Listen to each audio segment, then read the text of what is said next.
Kaikki sai alkunsa Seinäjoella. Lumikko-lämmönsäätölaitteita on valmistettu elintarvikekuljetuskaluston tarpeisiin jo 1970-luvun alkupuoliskolta lähtien. Ankarissakin olosuhteissa toimintavarma laite ja tiheä huoltoverkosto yhdistettynä kotimaisuuteen olivat lumikkolaitteiden valtteja kovassa kilpailussa. 40 vuotta myöhemmin samat asiat pätevät. Tänä päivänäkin lumikkokylmälaitteet valmistetaan edelleen Seinäjoella. Laitteiden valmistamisen tietotaito on talon sisällä. Vaikka lumikkokylmälaiteratkaisut ovat muuttaneet ulkonäköään ja ovat entistä parempia hyötysuhteeltaan, yksi asia on pysynyt samana.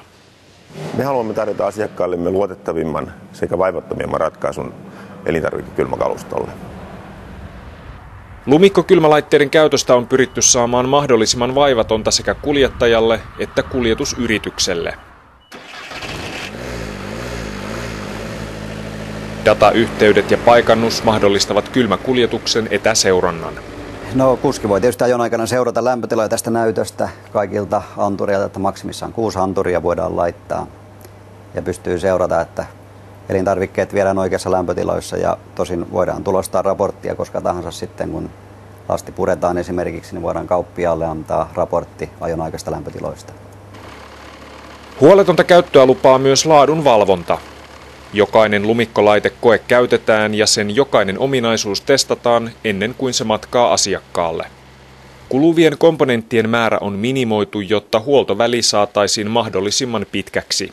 Lisäksi kylmälaitteen dieselmoottori käy alhaisilla kierrosluvuilla, se pidentää moottorin huoltoväliä sekä käyttöikää. Lumikon huolto Suomessa on toteutettu 3 oman huoltopisteen ja 27 sopimushuoltopisteen voimin. Käytännössä tämä tarkoittaa sitä, että noin 2 tunnin ajomatkan päässä löytyy aina koulutettu ja valtuutettu lumikkohuoltopiste. Ellei varaosaa löydy valtuutetusta huoltopisteestä, varaosat toimitetaan valtuutettuun huoltopisteeseen seuraavaksi päiväksi.